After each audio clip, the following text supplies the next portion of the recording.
கிரிக்ஸிப் பார்த்து கொண்டிருக்கும் நேர்கள் அனைவருக்கும் வணக்கம். இன்னைக்கான வீடியோ என்ன அப்படின்னு பார்த்தீங்கன்னா, நிறைய பேர் நான் ஃபர்ஸ்ட் வந்து இந்த டேவிட் மில்லரை வந்து சிஎஸ்கே எடுப்பாங்க அப்படின்னு சொல்லிட்டு நேற்று ஒரு வீடியோ போட்டிருந்தேன். அப்பையில வந்து ப்ரோ இவரை வந்து எடுப்பாங்களான்லாம் தெரியல, பட் மைக்கேல் பிரேஸ்வெல் எடுக்கிறதுக்கு நிறையாவே சான்சஸ் இருக்கு, நீங்க அதை பத்தி பேசுங்க அப்படிங்கிற மாதிரி வந்து சொல்லியிருந்தீங்க.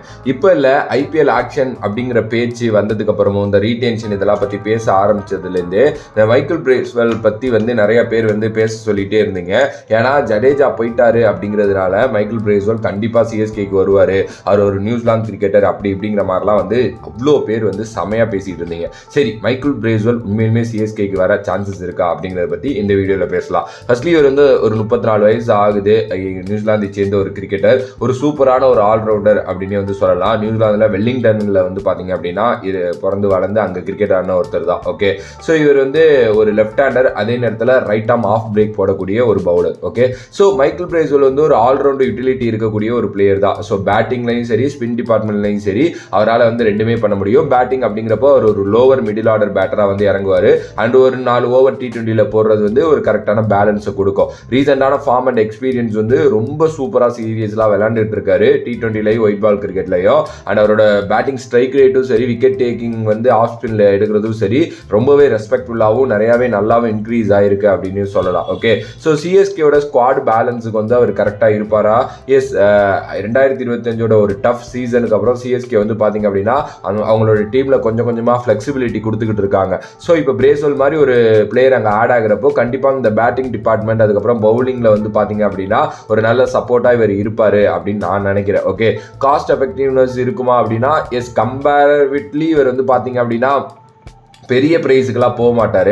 ஸோ அதனால் வந்து ஈஸியாக அவர் வந்து எடுக்கலாம், அதுலேயும் மாற்று கருத்து கிடையாது.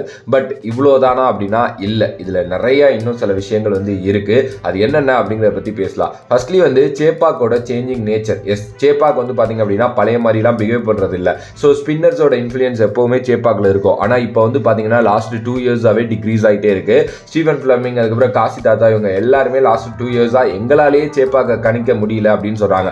நிறைய சேப்பாக்கில் 200+ ஸ்கோர்ஸ் பார்க்குறோம். சேப்பாக் டோட்டலாகவே டிஃப்ரெண்டாக மாறிக்கிட்டு இருக்கு. அங்கே இருக்கிற கியூரேட்டர்ஸ் எப்படி இது பண்ணுறாங்க அப்படிங்கிறதே தெரியல. ரீசெண்ட் டைம்ஸில் வேற ரெனோவேஷன் நடந்திருக்கு. ஸோ அதனால என்ன வேணாலும் நடக்கலாம். ஸோ சேப்பாக்கோட அந்த சேஞ்சிங் நேச்சர் அப்படிங்கிறது இதுக்கப்புறம் ஒரு ஃபாரின் ஸ்பின்னரை டீமில் ஆட் பண்ணுறதுக்கு யோசிக்க வைக்கும் அப்படின்னு தான் நான் நினைக்கிறேன். ஏன்னா அங்கே ஆல்ரெடி நூர் அகமதோட இடம் இருக்கு. ஸோ அதனால வந்து எனக்கு தெரிஞ்சு இது ஒரு பெரிய இஷ்யூவாக இருக்கிறான். அதே நேரத்தில் வந்து இவர் ஒரு ஆல்ரவுண்டர் தான், ஆனால் ஒரு ஸ்பெஷலான ஒரு பிளேயரா அப்படின்னா இல்லைன்னு தான் நான் சொல்லுவேன். ஒரு மிடில் ஆர்டரில் வந்து டீசெண்டாக விளையாடக்கூடிய ஒரு காய், ஒரு யூட்டிலிட்டி பண்ணக்கூடிய ஒரு காயை தவிர ஒரு பயங்கரமாக இவர் இருக்காருப்பா இவரை நம்பலாம்ப்பா அப்படிங்கிற ஸ்பெஷலிஸ்டான பிளேயர்லாம் இவர் வந்து கிடையவே கிடையாது.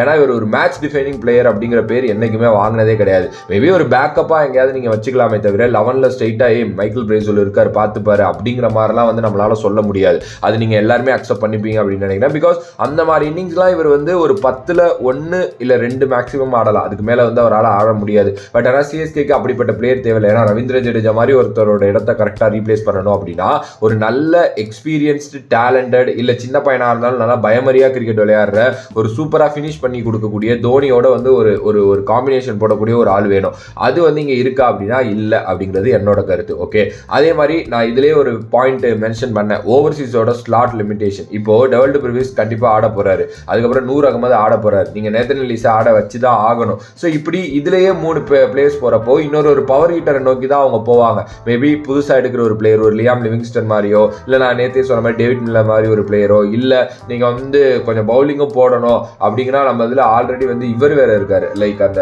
இங்கிலாந்து பிளேயர் ஒருத்தர் இருக்காரு. ஓகேவா, ஸோ அவரையோ யாரையோ வந்து நீங்கள் பற்றி போகலாம். இவருக்கு நீங்கள் போகணும் அப்படிங்கிறது அவசியம் இல்லை. பிகாஸ் இந்த ஓவர்சீஸோட ஸ்லாட் லிமிடேஷன்ஸ் வந்து ரொம்ப கம்மியாக இருக்கு. ஓகே, ஸோ அதுக்கு அடுத்தபடியாக வந்து அண்டர் ப்ரெஷர் பர்ஃபார்மன்ஸ் வந்து இவரால் பண்ண முடியாது.